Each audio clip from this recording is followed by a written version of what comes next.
Praise the Lord. Palm Sunday की आराधना में आप सबका स्वागत है। हम धन्यवाद करते हैं हमारे परमेश्वर को कि प्रभु ने हमें एक नए रविवार में ले आया अपनी स्तुति अपनी महिमा कराने के लिए। मेरे प्यारों, हम सब लोग खजूरी रविवार या फिर जिसे पाम संडे कहते हैं, इस रविवार में हम लोग आ चुके हैं और यहाँ से पैशन वीक यानी दुख भोग के सप्ताह की शुरुआत होती है। और इस दौरान आइए हम परमेश्वर के वचन में से कुछ बातों को समझेंगे और जानेंगे। इस पाम संडे के अवसर पर हर साल हम ऐसा करते, खजूर की डालियां लेकर चर्च में आते हैं, आराधना करते हैं, प्रभु परमेश्वर के वचन को जानते हैं, प्रार्थना करते हैं, बहुत सारी बातें करते हैं। वैसे ही आज भी कुछ नई बातों के साथ, नए विषय के साथ या नए शब्दों के साथ मैं आपके सन्मुख आया हूं, ये वचन लेकर जिसके द्वारा हम पाम संडे की आराधना को बेहतर ढंग से समझें और प्रभु परमेश्वर की महिमा कर सके। जैसे आज की हमारा विषय है होशाना, एक स्तुति की पुकार। होशाना, एक स्तुति की पुकार। जी हाँ, होशाना ये शब्द जब बाइबल में हम पढ़ते हैं तो इस शब्द के पीछे के अर्थ भी हमें समझना और जानना पड़ेगा। कब इसका उल्लेख किया गया और किस संदर्भ में उल्लेख किया गया। आज के संदेश में यही बात रहेगी, ये होशाना क्या है और कैसे ये होशाना एक स्तुति की पुकार हो सकती है। इस विषय को लेकर प्रभु के वचन से हम लोग बात करेंगे। हम जानते हैं कि पाम संडे के अवसर पर यानी एक ऐसा समय था जब प्रभु यीशु मसीह ने यरूशलेम में प्रवेश किया और उस प्रवेश को विजयी प्रवेश कहा गया, विजयी प्रवेश समझा गया। दरअसल प्रभु परमेश्वर, प्रभु यीशु मसीह रोगों को, बीमारियों को, अन्य तमाम लोगों को चंगा करके, बीमारियों पर दुष्टात्मा विजय प्राप्त करके एक आखिरी अंतिम युद्ध के लिए यरूशलेम में आए थे, क्योंकि इसके बाद उनका प्राण त्यागा जाएगा, क्रूस पर अपने आप को देंगे। और वे यरूशलेम में प्रवेश किया और जब उन्होंने यरूशलेम में प्रवेश किया तो गधे के बच्चे पर बैठ कर उन्होंने प्रवेश किया और बहुत बड़ी भीड़ उनको देखने के लिए आ गई थी, क्योंकि ये वो भीड़ थी जिन्होंने बहुत बड़े बड़े चमत्कार देखे थे। साथ ही साथ वो एक बड़ा चमत्कार जो मरा हुआ लाजर 4 दिन के बाद जिंदा हो गया, ये चमत्कार भी उन्होंने देखा था। बहुत सारे विश्वासी बढ़ गए थे और तमाम लोग यीशु को मिलने के लिए, यीशु को देखने के लिए, उसके चमत्कारों को पाने के लिए बहुत सारी भीड़ अब यरूशलेम में इकट्ठा होना शुरू हो गई थी, आ ही गई थी। और प्रभु यीशु मसीह भी वहां पर प्रवेश करते गधे के बच्चे पर बैठ गए। लेकिन इस सारे वाकया के बीच में कुछ बहुत ही महत्वपूर्ण बातें हैं जिसको आज हम लोग समझने का प्रयास करेंगे। और इसे समझने के लिए आइए निकालेंगे मरकुस रचित सुसमाचार 4 अध्याय 11 और वचन 7 से 10 तक हम लोग पढ़ेंगे। Gospel of Mark chapter 11 and verse 7 to 10। सुनिए वहां पर क्या लिखा गया है। दरअसल ये पाम संडे को लेकर जो घटना वहां हुई थी वो बातें बताई गई है, जिसे हम पढ़ेंगे। 7 वचन से 10 वचन आपके लिए पढ़ता हूं। लिखा है, और उन्होंने बच्चे को यीशु के पास लाकर उस पर अपने कपड़े डाले और वह उस पर बैठ गया। गधे के बच्चे की बात हो रही थी। लाया, चेलों ने उसके ऊपर कपड़े डाले और उस पर यीशु मसीह बैठ गया। आगे 8वां वचन, और बहुतों ने अपने कपड़े मार्ग में बिछाए, औरों ने खेतों में से डालियां काट काट कर फैला दी, और जो उसके आगे आगे जाते और पीछे चले आते थे पुकार पुकार कर कहते थे कि होशाना, धन्य है वह जो प्रभु के नाम से आता है, हमारे पिता दाऊद का राज्य जो आ रहा है, धन्य है आकाश में होशाना। जी हां, प्रभु का धन्यवाद हो। यहां पर लोग, भीड़ है, बहुत बड़ी भीड़ आई है और प्रभु से मुलाकात करने आई है। प्रभु ने अपने शिष्यों को भेजा कि जाकर एक गधे को जो बंधा हुआ मिलेगा खोल कर ले आओ। लाए, उस पर कपड़े बिछाए और यीशु उसके ऊपर बैठ गए। जैसे यीशु बैठ गए तो लोग खेतों की तरफ भागे। कुछ लोगों ने खजूर की डालियां तोड़कर लाई, कुछ लोगों ने खेतों की जो फसल थी, अन्य वृक्षों के जो पत्ते थे या जो डालियां थी उनको लाया और रास्ते में बिछा दिया। ऐसा लिखा है, मार्ग में बिछा दिया। कुछ लोगों ने खजूर की डालियों के रास्ते में बिछा दिया, गधे के ऊपर कपड़े डाल दिए और वे एक शब्द कह रहे थे। कौन सा शब्द? होशाना। होशाना। दरअसल होशाना नया नियम में 6 बार आता है। होशाना ये शब्द नया नियम में 6 बार आता है और ये शब्द तकरीबन चारों सुसमाचार में उसी संदर्भ में आया है जब प्रभु यीशु मसीह पाम संडे के अवसर पर यरूशलेम में प्रवेश करते हैं। मैं आपको वही बात बताना चाहता हूं जो बाइबल आज हमें समझाना चाहती है। क्यों उन्होंने होशाना कहा, क्यों उन्होंने नारे लगाए, क्यों उन्होंने स्तुति किया, इस बात को समझना पड़ेगा। दरअसल होशाना, होशाना जो शब्द है ये एक यूनानी भाषा का एक भाव है। यूनानी एक विशेष शब्द है जिस शब्द का यह भाव निकलता है, और उस भाव का जो अर्थ है वो अर्थ होता है बचाना या बचाओ। ठीक है, बचाना या बचाओ। होशाना का मतलब निकलता है प्लीज सेव अस। होशाना का मतलब होता है प्लीज सेव अस, कृपया हमें बचाइए। ये उस शब्द का एक विशेष भाव है जो ग्रीक में या यूनानी में कहा गया था। उसका भाव है कि हमें बचाओ, हमें बचाओ। ये शब्द वे कह रहे थे और वे नारे लगा रहे थे, चिल्ला रहे थे, होशाना होशाना। दरअसल यहीं पे हमने अभी के अभी 2 बार हमने पढ़ा था। पहली बार हमने पढ़ा वे लोग पुकार पुकार कहते थे होशाना। दूसरे शब्द में यानी 10वें वचन में कहते हैं कि आकाश में होशाना, ऊंचाई पर, ऊंचे ऊंचे स्थानों पे, तमाम चीजों के ऊपर में हम चाहते हैं कि हमारे परमेश्वर की महिमा हो। मतलब जो शब्द उनके लिए बचाव का था, सुनिए, होशाना जो बचाने का शब्द था, बचाव कह रहे थे वे, और वो बचाव का शब्द उनके लिए स्तुति की पुकार बन गया था। सुन लीजिएगा, ये बहुत महत्वपूर्ण बात है। बचाव, बचाव, दरअसल ये बचाव साल्वेशन के संदर्भ में है, उद्धार के संदर्भ में है कि हमारा उद्धार कर। दरअसल वे कह रहे थे कि हमारा उद्धार कर, हमें बचा, इसलिए वो होशाना कह रहे थे मेरे प्यारों। और ये जो बचाना वाला शब्द था, प्रभु हमें बचाइए, प्रभु हमें बचाइए, कई बार आपकी प्रार्थनाएं स्तुति का कारण बनना चाहिए, आपकी पुकार आराधना का कारण बनना चाहिए। कलीसिया या फिर ये लोग यही कह रहे हैं कि हमें जो प्रभु आपने बचाया है और हमें जो आप बचाने वाले हो, उस बचाव के शब्द के अर्थ को उन्होंने अपने स्तुति की पुकार बना दिया। ये शब्द उन्होंने स्तुति के स्वरूप में बोलना शुरू कर दिया था। दरअसल ये शब्द का इस्तेमाल वे लोग अपने आप को बचाने के लिए, अपनी मुक्ति के लिए, अपने उद्धार के लिए अलग अलग संदर्भ में यूनान में कहा करते थे, यूनानी भाषा में कहा करते थे। लेकिन अब जब यीशु मसीह गधे पर सवार होकर यरूशलेम आया तो उसी शब्द को उन्होंने स्तुति में बदल डाला। स्तुति करने लगे, आराधना करने लगे परमेश्वर की, जोर जोर से नारे लगाने लगे, चिल्लाने लगे। एक सुसमाचार तो ऐसा भी लिखा है कि लोगों ने आके, फरीसियों ने आके डांटा कि तेरे चेलों को चुप कर, ये क्यों इतना शोर मचा रहे हैं, ये क्यों इतना शोर मचा रहे, क्यों चिल्ला रहे बचाओ बचाओ बचाओ। यानी बचाव शब्द में निवेदन दिखता है, लेकिन यहां बचाव शब्द स्तुति का शब्द है। हालेलुया।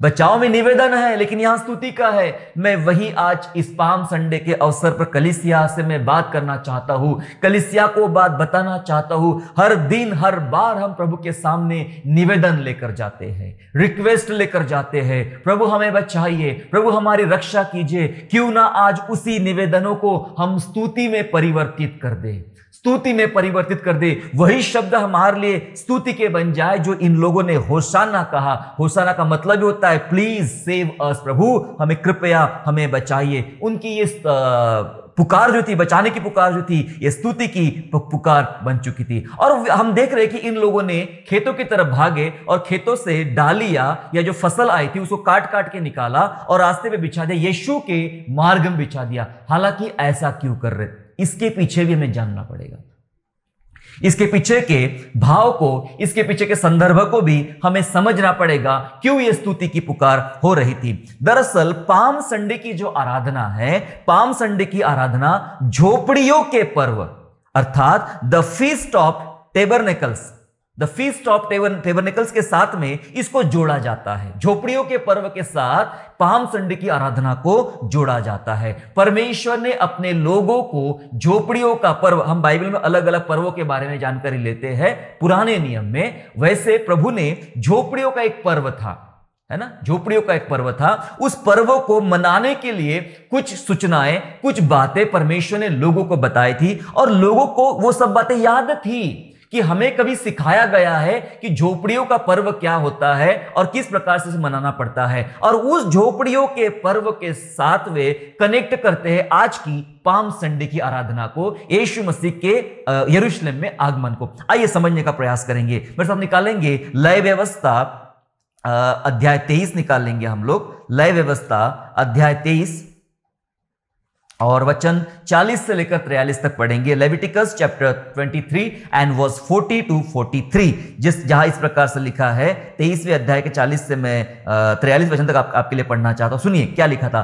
बहुत सारी बातें, पर मैं बहुत ही जो जरूरी बातें हैं वो आपके सम्मुख रखना चाहता हूं झोपड़ियों के पर्व के विषय में। 40 से आगे हम लोग पढ़ेंगे। और पहले दिन तुम अच्छे अच्छे वृक्षों की उपज और खजूर के पत्ते और घने वृक्षों की डालियां और नालों में के मजनू को लेकर अपने परमेश्वर यहोवा के सामने 7 दिन तक आनंद करना। सुनिए आपने क्या लिखा है। लिखा है यहां पे कि खजूर के पत्ते, पाम संडे में क्यों खजूर के पत्ते लेकर आए थे, खजूर की डालियां लेकर आए थे। लिखा है वचन में खजूर के पत्ते, घने वृक्ष की डालियां, नॉट ओनली खजूर की डालियां पर पेड़ों की डालियां, अलग अलग पेड़ों की डालियां उन लोगों ने लेना है। पुराने नियम में समझाया जा रहा है। और नालों में के मजनू को, वो जो और एक प्रकार के पेड़ थे मजनू, उनको भी लेकर यहोवा परमेश्वर के सामने 7 दिन तक आनंद करना। और आगे लिखा है और प्रतिवर्ष 7 दिन तक यहोवा के लिए यह पर्व मनाना। प्रतिवर्ष 7 दिन तक यहोवा के लिए पर्व मनाना। 7 दिन का पर्व था, मुझे नहीं पता, लेकिन अभी हम लोग मनाते हैं। पाम संडे के बाद का जो समय होता है, इस समय को हम लोग पैशन वीक कहते हैं, दुख भोग का सप्ताह कहते हैं। और यहां पर झोपड़ियों के पर्व के साथ में संबोधित किया जा रहा है। 7 दिन तक यहोवा के लिए पर्व करना, यह तुम्हारी पीढ़ी पीढ़ी में सदा की विधि ठहरे और 7वें महीने में यह पर्व माना जाए। 7 दिन तक तुम झोपड़ियों में रहा करना। सुनिए, 7 दिन तक तुम झोपड़ियों में रहा करना, अर्थात जितने जन्म के इजरायली है वे सब के सब झोपड़ियों में रहे, इसलिए कि तुम्हारी पीढ़ी पीढ़ी के लोग जान रखे कि जब यहोवा हम इजरायलियों को मिस्र देश से निकाल कर ला रहा था, तब उसने उनको झोपड़ियों में टिकाया था। मैं तुम्हारा परमेश्वर यहोवा हूं। हालेलुया। जी हां, झोपड़ियों का पर्व कैसे मनाना ये इजरायलियों को बताया। 7 दिन तक अपने यहोवा परमेश्वर के सामने आनंद मनाना, खजूर के पत्तों के साथ, पेड़ों की डालियों के साथ, अन्य चीजों के साथ परमेश्वर का आनंद मनाना। और ये 7 दिन तक तुमने झोपड़ियों में रहना है। और पूरे लोगों को पता चलना चाहिए कि तुम झोपड़ियों में क्यों रह रहे हो। क्यों रह रहे हो याद दिलाया जा रहा कि पिछले वो 40 साल याद करो जो इजरायली मिस्र में से निकाले गए थे। ये 40 साल के दौरान वे झोपड़ियों में रहे। परमेश्वर ने उनको तंबुओं में रखा, झोपड़ियों में रखा। उनको याद करना था। क्या याद करना था? याद करना था परमेश्वर की सुरक्षा। इन 40 सालों के दौरान जो उनको बातें मिली थी, और वो बातें थी परमेश्वर द्वारा उनको सुरक्षा मिली। जी हां, परमेश्वर के द्वारा उनको सुरक्षा मिली। उसको याद रखने के लिए है। बहुत सारे लोग बहुत सारे बातें करते हैं, टिप्पणियां करते हैं। क्या जरूरत है पाम संडे मनाने की? कहां लिखा है बाइबल में ऐसा? क्रिसमस मनाने की कहां जरूरत है? कहां बाइबल में ऐसा लिखा है? ईस्टर के बारे में ये शब्द कहां लिखा है? बहुत सारी टिप्पणियां करते हैं। उन सारी टिप्पणियों को छोड़िए मेरे प्यारों। हमारा वचन या हमारी बातें, हमारा जीवन ज्ञान पर आधारित नहीं है। हमारा मसीही जीवन प्रभु यीशु मसीह के अनुग्रह पर आधारित है। यहां लिखा है याद करना। मुझे याद करने के लिए बहुत अच्छी बात है अगर मैं पाम संडे के अवसर पर याद करूं कि मेरे प्रभु ने मेरे ऊपर कितने एहसान किए हैं। इजरायली लोग भूल जा सकते थे और भूले भी थे। यह याद रखने के लिए प्रभु ने बताया हर साल इसको करना। जितने भी इजरायली पैदा होंगे उन सबको यह पर्व मनाना है। और आज तक इजरायली यह पर्व मनाते हैं, पर प्रभु यीशु मसीह के उस विजयी प्रवेश के साथ में शायद वो नहीं समझ पाते हैं। सो आज हम इसी को समझने का प्रयास कर रहे हैं मेरे प्यारों। तो झोपड़ियों में रहने का इसका मतलब है कि परमेश्वर ने कैसे उन 40 वर्षों तक तुम्हारी सुरक्षा की। अपनी सुरक्षा को याद करो। वो सुरक्षा परमेश्वर की तरफ से तुम्हें मिली थी। उन्हें याद करना है कि हमारे पास उन 40 साल के दौरान स्थिर निवास नहीं था, स्थायी मकान नहीं था हमारे पास में। हम एक झोपड़ी बनाते थे यहां 2 दिन रुके, फिर आगे बढ़ते थे, अगली रात के लिए फिर वहां पे झोपड़ी बना लेते थे। झोपड़ियां बदलते चले जाते थे। यहां से झोपड़ी उठाओ, फिर वहां झोपड़ी लगाओ, फिर वहां से झोपड़ी उठाओ और अगले स्थान में झोपड़ी लगाओ। ये 40 साल तक उनके पास स्थिर मकान नहीं था, लेकिन ये 40 साल के बाद परमेश्वर ने उनको स्थिरता दिया था। और वो वाचा का प्रदेश था, वाचा का देश था, जहां परमेश्वर उनको ले जाना चाहता था। तो प्रभु उनको याद दिलाना चाहता है कि तुम्हारे पास स्थिर निवास नहीं था। प्रभु को याद दिलाना चाहता है कि इन 40 साल के दौरान कैसे तुम्हारा बचाव हुआ, जंगली जानवरों से, दुश्मनों की सेना से, अन्य अन्य बातों से कैसा बचाव किया। आग का खंबा बन के प्रभु चलता था, बादल का साया बन के प्रभु चलता था, कैसे तुम्हारा बचाव हुआ, उस बचाव को तुम्हें याद करना पड़ेगा। इन 40 साल के दौरान कैसे परमेश्वर ने तुम्हारी पूर्ति किया, सहायता किया, भोजन खिलाया, तुम्हारी जरूरतों को पूर्ति किया। ये सारी बातें याद करने के लिए झोपड़ियों का पर्व, द फेस्टिवल ऑफ टेबरनेकल्स को मनाने के लिए परमेश्वर ने कलीसिया को या इजरायलियों को बताया। वो बात इन लोगों को याद थी जो लोग यरूशलेम में आए थे यीशु मसीह को मिलने के लिए। जब यीशु राजा बन के आ रहा था, उसमें से बहुत सारे लोग ऐसे थे, मैक्सिमम भीड़ ऐसी थी जिन्होंने यीशु के द्वारा उद्धार प्राप्त किया था, जिन्होंने यीशु के द्वारा आशीषें, चिन्ह, चमत्कार प्राप्त किए थे, शांति प्राप्त की थी, और वो उनका आनंद नहीं छुप रहा था, और वो आनंद को चिल्ला चिल्ला के पुकार पुकार के कहना चाह रहे थे, होशाना, मतलब प्लीज सेव अस, हे मेरे परमेश्वर हमारा उद्धार कर, हमें बचाओ। और यही उद्धार की बातों को उन्होंने स्तुति में बदल डाला, क्योंकि झोपड़ियों का पर्व दरअसल स्तुति का पर्व था। और ये डालियां उठा उठा कर लाए, खेतों की तरफ भागे, खेतों से डालियां लाए, अंजीर की डालियां लाए, खजूर की डालियां लाए, और अलग अलग चीजें लाए। उन लोगों ने कपड़े बिछा दिए और यही कह रहे थे, आराधना हो खुदावन यीशु की आराधना हो, प्रभु तू हमें बचा। हम अपने बचाव के लिए तेरी आराधना करते हैं, और कईयों का बचाव होना है उनके लिए तेरी आराधना करते हैं। इस आराधना में क्या क्या याद करते वो लोग?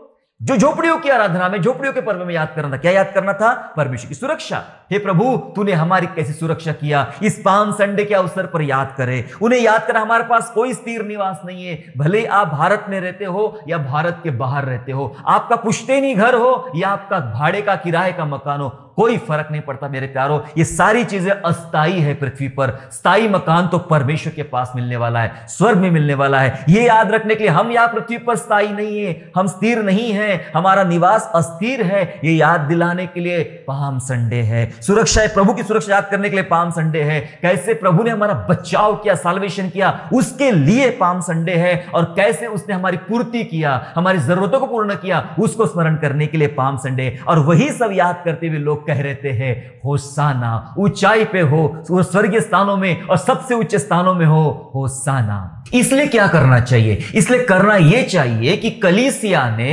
अपने बचाव को स्तुति में बदल देना चाहिए, अपने बचाव की बातों को स्तुति की पुकार बनाना चाहिए। कैसी पुकार होना चाहिए? लूका रचित सुसमाचार 9वां अध्याय और 55 वचन इस प्रकार से कहता है। Gospel of Luke chapter 9 and verse 55 इस प्रकार से कहता है, माफ कीजिएगा 56 पढ़ेंगे हम लोग, 56 9 चैप्टर एंड 56 वर्स ऐसा लिखता है। 56 वचन बोलता है, क्योंकि मनुष्य का पुत्र लोगों के प्राणों को नाश करने नहीं वरन बचाने के लिए आया है। और वे किसी गांव में चले गए, बचाने के लिए आया है। पाम संडे की आराधना कर रहे हैं मेरे प्यारों, हम पाम संडे की आराधना बचाने, क्या लिखा है? मनुष्य का पुत्र यीशु नासरी लोगों के प्राणों को बचाने के लिए आया है। क्या कलीसिया आज बच गई है? जी हां, कलीसिया यीशु के लहू के द्वारा, यीशु के खून के द्वारा बचा ली गई है। यीशु ने अपने खून की कीमत चुकाई और कलीसिया को बचा लिया है। जब कलीसिया का बचाव हुआ है, कलीसिया का बचाव यीशु नासरी ने किया है, तो क्यों ना कलीसिया इस बचाव की बातों को अपनी स्तुति की पुकार बनाए, स्तुति की पुकार बनाए। मैं बच गया हूं, मैं बच गया हूं, मैं आनंद करता हूं, मैं चंगा हो गया हूं, मैं ऐसे बहुत सारे गीत हैं जो हमें ये याद दिलाते हैं कि तू बच गया है, तू धन्यवाद का गीत गा, तेरा उद्धार हो चुका है, तू आनंद के गीत गा। ऐसे बहुत सारे गीत हैं मेरे प्यारों। आओ हम स्तुति में बनाए, स्तुति में पुकारे अपने उद्धार की बातों को। हम बाइबल में मूसा का गीत देखते हैं, बाइबल में मरियम का गीत है, बाइबल में दाऊद के गीत है, बहुत सारे गीत हमें याद दिलाते हैं। हन्ना का गीत है, ये याद दिलाते हैं हमें कि कैसे परमेश्वर ने उनको बचाया, कैसे विपत्ति से छुड़ाया, कैसे उनकी सहायता किया। और वो दुखों को याद करते, उन समस्याओं को याद करते थे, और वो सारी समस्याएं अब स्तुति में बदल डाली उन लोगों ने, स्तुति की पुकार हो गई। मेरे प्यारों, क्यों ना कलीसिया इस बात को जाने कि मैं बचा लिया गया हूं, मैं खरीदा गया हूं, मैं जाऊंगा, मैं नाचूंगा और अपने प्रभु की महिमा करूंगा। मेरे बचाव, जो मेरा उद्धार हुआ है, इस बचाव को मैं स्तुति में बदल दूंगा, स्तुति की पुकार मैं बना दूंगा। मेरे प्यारों, हमने देखा था पाम संडे में कि यीशु मसीह किस प्रकार से यरूशलेम में आया और उसने गधे का चुनाव किया। गधाई क्यों चुनाव किया? थोड़ा यह भी हमें समझना होगा, गधे का चुनाव प्रभु यीशु मसीह ने क्यों किया? क्यों कहा अपने चेलों को कि जाओ सामने के गांव में, वहां तुम्हें एक गधी का बच्चा बंधा हुआ मिलेगा, उसे उठाकर लाओ, उसे छोड़कर लाओ, खोल कर लाओ। और उस पर विराजमान होकर आया। और बाद में इसी बात को लेकर उसकी ठट्टा उड़ाएगी, ये यहूदियों का राजा है, कैसा गधे पर बैठ के राजा आया है ना? पिलातुस ने मजाक उड़ाई, क्या तू यहूदियों का राजा है? जब यीशु मसीह को क्रूस पर टांग दिया गया, उसके ऊपर वो बोर्ड लगा दिया था जो उसका दोष पत्र था, ये यहूदियों का राजा है। यहूदियों का राजा होना एक दोष पत्र था उसके ऊपर लगा हुआ। लोग मजाक उड़ाने का प्रयास कर रहे थे। खोपड़ी नामक स्थान लोगों के आने जाने के रास्ते के बीच में था और उसी रास्ते पर यीशु को टंगाया गया था। सुबह से शाम तक जो लोग गुजर रहे थे, वहां से दोपहर तक गुजर रहे थे, वे सब देखकर ठट्टा उड़ा, देखो यहूदियों का राजा क्रूस पे लटका हुआ है। लेकिन ये राजा is a king of king and lord of lord, Bible में सिखाती है। वो गधे के बच्चे पर विराजमान होकर क्यों आ रहा है? कलीसिया को यह भी जानना पड़ेगा। कलीसिया जान लेंगे तब फिर कहेंगे कलीसिया चिल्ला के, होशाना, होशाना, प्रभु की महिमा हो। जी हां, कलीसिया गधे पर विराजमान अपने महाप्रतापी राजा को आज पहचान ले। गधे पर विराजमान अपने महाप्रतापी राजा को पहचान ले। अक्सर राजा गधे पर बैठकर नहीं आते थे।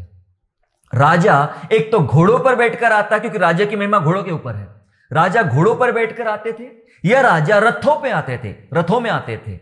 लेकिन एक ऐसा पहला राजा है जो गधे के बच्चे पर सवार होकर आता है, गधे पर सवार होकर आता है। दरअसल ये राजा ऐसा इसलिए कर रहा है, हमें जानना पड़ेगा, क्योंकि जो राजा होते थे दूसरे, यीशु को छोड़ के दूसरे भी संसार के छोटे बड़े जो राजा होते थे, वे राजाओं का जो वाहन होता था घोड़ा, वो दरअसल उनकी ताकत हुआ करता था, उनकी शक्ति हुआ करता था। पता है, कई घोड़ों की वजह से कई लड़ाइयां जीती गई, कई घोड़ों की वजह से, कई घोड़ों की शक्ति की वजह से उनके राजा बचा लिए गए। बहुत किस्से हैं, बहुत कहानियां दुनिया भर में मेरे प्यारे, सिर्फ घोड़ों के ऊपर में। घोड़े इतने शक्तिशाली थे, इतने तेज थे, इतने बहादुर थे कि उन्होंने अपने सवार राजा को बचा लिया, अपने लोगों को बचा लिया, और घोड़ों के द्वारा उन्होंने अपने कई लड़ाइयां भी जीत ली थी। कई बार राजा लोग घोड़ों के ऊपर भरोसा करते थे, उनकी ताकतों पे भरोसा करते थे। लेकिन बाइबल कहती है किसी को रथों पर भरोसा है तो किसी को घोड़ों पर भरोसा है। जी हां, किसी को रथों पर, किसी को घोड़ों पर भरोसा है। लेकिन हम तो यहोवा की बाट नित्य जो होते रहेंगे, यहोवा की आराधना करते रहेंगे, क्योंकि यहोवा परमेश्वर घोड़े पर बैठकर नहीं, यहां यीशु नासरी गधे पर बैठकर आए। पता है क्यों? आइए उसको समझने का प्रयास करें। व्यवस्था विवरण उसका अध्याय 17, व्यवस्था विवरण अध्याय 17 वचन 15 और 16 पढ़ेंगे। Deuteronomy chapter 17 and verse 15 and verse 16 ऐसा कहता है, सुनिए, तब जिसको तेरा परमेश्वर यहोवा चुन ले, अवश्य उसी को राजा ठहराना। ठीक है, उसी को राजा ठहराना। प्रभु ने अपनी प्रजा को आदेश दिया, जिसे प्रभु ठहरा है उसी को तुमने राजा चुनना। अपने भाइयों में से ही किसी को अपने ऊपर राजा ठहराना। किसी परदेशी को जो तेरा भाई न हो, तू अपने ऊपर अधिकारी नहीं ठहरा सकता। राजा तुम्हारे में से होना चाहिए, है ना, कोई बाहर का नहीं होना चाहिए। और वह बहुत घोड़े ना रखे, लिखा है वचन में, वह बहुत घोड़े ना रखे, और ना इस मनसा से अपनी प्रजा के लोगों को मिस्र में भेजे कि उसके पास बहुत घोड़े हो जाए, क्योंकि यहोवा ने तुमसे कहा है कि तुम उस मार्ग में फिर से कभी नहीं लौटना। तुम्हारे पास राजा तो होना, तुम्हारे में से ही होना। हमारा राजा कौन है? हमारा राजा बाहर से नहीं आया। जिस परमेश्वर ने आदम और हवा को बनाया था और उसी की संतान में से हमें चुना, हमें ठहराया, और वो हमारे परमेश्वर ने अपने इकलौते बेटे को, यानी हम एक परिवार के सदस्य हैं, हम उसके परिवार सदस्य हैं, और उस परिवार में से हमारा मुख्य प्रभु, मुख्य स्वामी यीशु, वो राजा हुआ है, वो राजा हुआ है। और वो उस राजा को यह वचन पता था कि हमें घोड़े की जरूरत नहीं है। परमेश्वर ने इजराइल की सेना को मना किया था घोड़ों के लिए, रथों के लिए। जी हां, वो घोड़े नहीं, तुम्हारे पास घोड़े नहीं रखना। पता है क्यों नहीं रखना? क्योंकि तुम जब घोड़े रखोगे, जब तुम्हारे पास ज्यादा घोड़े होंगे, तो तुम अपना बल घोड़ों पर रखोगे, अपना विश्वास घोड़ों पर रखोगे। कहेंगे कि घोड़ों की वजह से हम जीतते हैं, घोड़ों के कारण अपने युद्ध में हम प्रबलता पाते, विजय पाते हैं। इसलिए यीशु नासरी घोड़े पर बैठकर नहीं आया, क्योंकि वो अपनी महिमा किसी को भी नहीं देगा, घोड़े को महिमा नहीं देगा। हमारा प्रभु घोड़े की वजह से नहीं जीतता है। हम अपने जीवन की लड़ाइयां घोड़ों की वजह से नहीं जीतते हैं। हम अपने जीवन की लड़ाइयां अपने उद्धारकर्ता यीशु की वजह से जीतते हैं। हालेलुया। जी हां, यीशु की वजह से जीतते। इसलिए यीशु राजा एक कमजोर प्राणी पर बैठकर आया, यह बताने के लिए ये जानवर तो कमजोर है, ये बड़ा निर्बुद्धि है, ये बहुत ही नम्र है, साधारण सा है, इसके द्वारा थोड़ी ना ये राज्य में जो करना है, इसके द्वारा हमारा राज्य नहीं जीतेगा। लेकिन इस गधे पर जो मेमना विराजमान है, वो मेमने के द्वारा विजयी आएगी। उस मेमने के द्वारा आपके जीवन में सामर्थ्य आएगी। इसलिए मेरे प्यारों, कलीसिया जान ले, कलीसिया के दिमाग में एक ही बात होती, प्रभु यीशु मसीह बहुत बड़े घोड़े पर विराजमान होगा, बड़े रथों पर विराजमान होगा। नहीं नहीं नहीं, वो साधारण से गधे पर बैठकर आएगा। यह बताने के लिए गधे के द्वारा तेरी विजय नहीं है, यीशु के द्वारा तेरी विजय है। इसलिए मैंने कहा, कलीसिया गधे पर विराजमान अपने महाप्रतापी राजा को आज पहचान ले। आपकी और मेरे जीवन की लड़ाइयां जानवरों की वजह से नहीं, वस्तुओं की वजह से नहीं, मैं कहता हूं इंसानों की वजह से नहीं जीतते हम लोग, अच्छे अच्छे लोगों की वजह से नहीं जीतते हम लोग। हम अगर जीतते हैं तो अपने यीशु नासरी की वजह से जीतते हैं। हालेलुया। मेरे प्यारो, ये है पाम संडे। अगर ये आपको समझ में आया तो आओ हम भी चिल्ला उठे इन लोगों के साथ, क्या? होशाना, होशाना, प्लीज सेव अस। प्रभु हमें बचाइए, हमारा उद्धार कीजिए। और इस उद्धार को आपकी स्तुति का कारण हम बनाते प्रभु जी। आओ हम भी चिल्लाएं ऐसे महाप्रतापी परमेश्वर के लिए। आज कलीसिया को होशाना का मतलब समझना चाहिए। और कलीसिया के लिए होशाना का मतलब क्या होता है? होशाना का पहला मतलब है उसके नाम को महत्व दे जो सबसे ऊंचा नाम है। सब नामों से ऊंचा है, उस नाम को ज्यादा महत्व दे। मैं आपसे पूछना चाहता हूं इस पाम संडे के अवसर पर, क्या आपके जीवन में सबसे पहला और सबसे ज्यादा महत्व किस व्यक्ति के लिए, किस बात के लिए है? अगर और किसी बात के लिए है, कई लोगों ने अपने प्रचारक, अपने पास्टर, अपने गुरु, अपने अगुवे, अपना पैसा, अपनी ताकत सब पे मोह लिया है। सबसे ऊपर एक ही नाम, यीशु का नाम, ऊंचे में होशाना हो। इसलिए कलीसिया के लिए होशाना का मतलब है कि उस नाम को सबसे ज्यादा महत्व दे जो नाम सबसे ऊंचा नाम है, और वो नाम यीशु का नाम है। हालेलुया। दूसरा महत्व जो कलीसिया के लिए होशाना का है वो ये है अपने उद्धार का आनंद मनाए। होशाना हमारे लिए क्या है? प्रभु तूने मेरा उद्धार किया है, तूने मेरे पापों की क्षमा किया है, मैं इसमें मगन हूं। बहुत सारे लोग चंगाई को लेकर खुश होते हैं, अच्छी बात है, पर चंगाई आज है तो कल नहीं है। बहुत सारे लोग पैसों को लेकर खुश होते हैं कि मुझे पैसा मिल गया है, पैसा आज मिल गया है, कल कंगाली आ सकती है।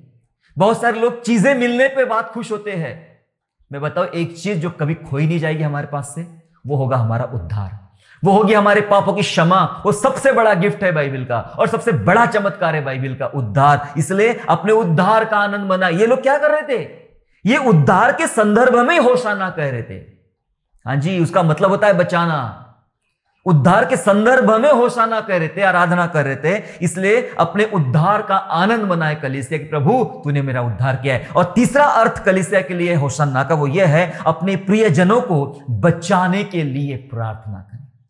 बचाना जरूरी है, बचाने के लिए प्रार्थना करें। प्रभु और भी लोग हैं आपको नहीं जान पा रहे हैं, प्रभु आप उनका बचाव कीजिए, मतलब आप उनका उद्धार कीजिए। मेरे जान पहचान में इतने से लोग हैं प्रभु जो आपको नहीं पहचान पा रहे हैं, प्रभु उनका बचाव कर, उनका उद्धार कर। उनके बचाव के लिए, उनके उद्धार के लिए प्रार्थना करना, यह मतलब निकलेगा आज कलीसिया के लिए होशाना का। क्या कलीसिया आज होशाना करने को तैयार है? ऊंचे पर प्रभु की महिमा करने के लिए, उद्धार के लिए, प्रभु की स्तुति करने के लिए, और अपने लोगों के लिए दुआ करने के लिए। अगर ये बातें हैं तो हम भी होशाना कह सकते हैं। हमारे पास शायद फसल नहीं है, हमारे पास शायद डालियां नहीं है, हमारे पास वस्तुएं नहीं है, आज प्रभु से कहे प्रभु अपना हृदय तेरे रास्ते में, तेरे मार्ग में बिछाता हूं, इस पर राजा महाराजा आप चलिए प्रभु, हम आपकी महिमा के लिए तैयार हैं।